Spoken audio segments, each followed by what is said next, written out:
Hello, everyone. This is Cheryl with the Sharper Image. I hope you're doing well today, tonight, this evening, whenever you see this video. Well, I'm taking a quick lunch run in the afternoon. So it's afternoon for me. Taking a quick lunch run. I just absolutely love, by the way, shameless plug, I love a Wendy's apple pecan, depends where you are. I love their salad. Yes, hands down.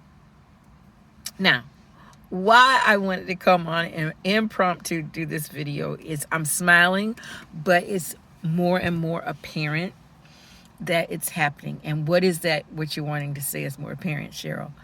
Listen, have you guys heard about AI, artificial intelligence? Have you seen any robots lately? Have more and more of your customer service calls been robots? Have you not been able to speak to a live person?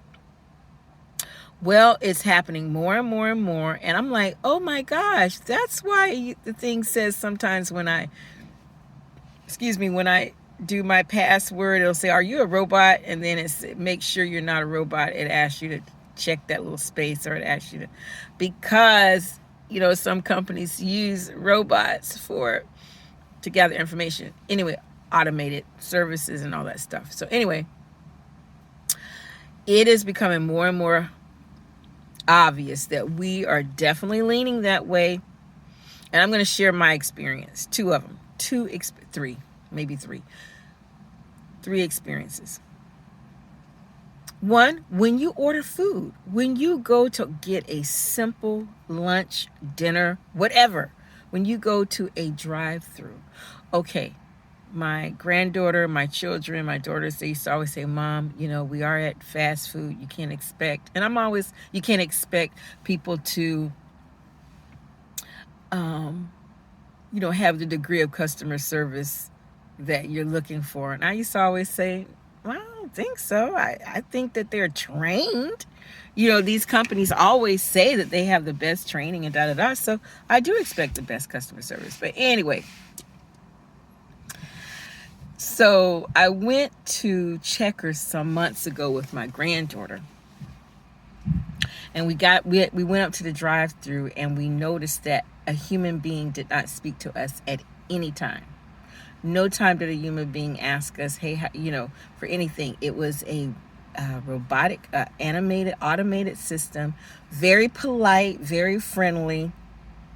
And after I got over the shock that, this is not just an introductory, this is going to be for the whole order, I was well pleased because I didn't have to repeat myself. I didn't have to fight through the person not being polite. You know what I mean? So I kind of liked it. Now, I went and ordered something again. And like I said, I love my salads from Wendy's and other places. You have your things that you love.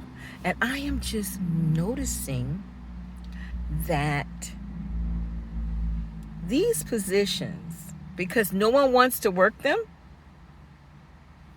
your youth, your teenagers that are sucking up your AC and that are sucking up your electricity, and you're paying their iPhone bill or their cell phone bill, and you're paying for their games and keeping them looking fresh.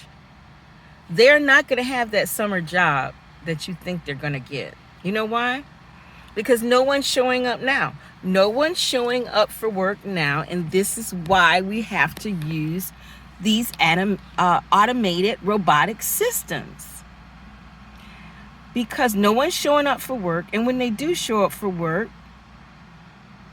it's almost like it's a pain to even open their mouth. Case in point, ordering just a simple hamburger. Going to Ross, and you get your pieces. Now you put them on, you have to put your pieces on the little thing, the tray.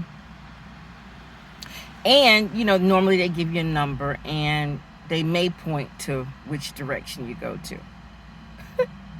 I had an experience the other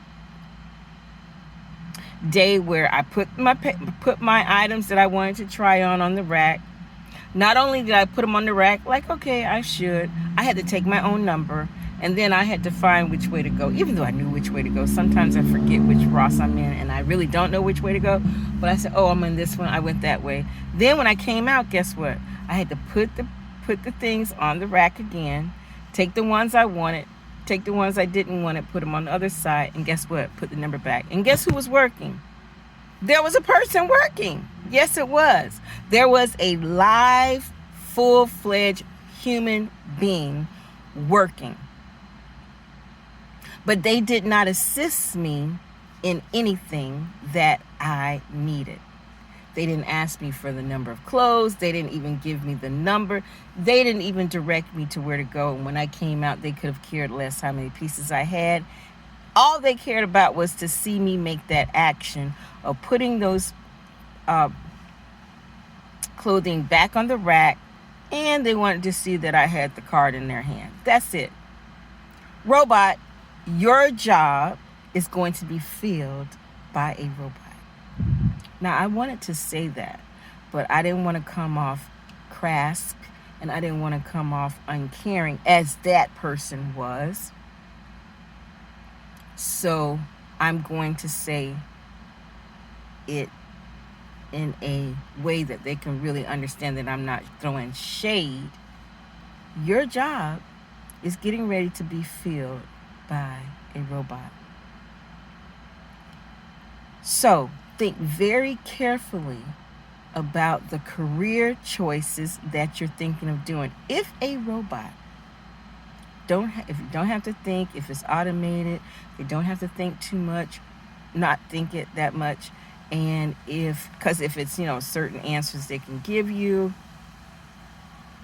and if it's a constant flow of things and nothing that takes a creativity or, problem solving, the careers, the jobs will be replaced by robots. Listen to me well, parents, with your children that are sitting around. And if you don't care that they're sucking up the air, that's fine. It's just an expression that I say. Make sure that you take the time to have them look at the things that they want to do to earn an income for themselves that a robot can't do. This is Cheryl with A Sharper Image, LLC. Check me out. I'm going to be hosting a job readiness career day, wellness, mind, body, and soul event for our youth month of March. Okay, look forward to hearing your feedback, parents. And if you're not a parent, do you have a nephew, a niece? Let them know.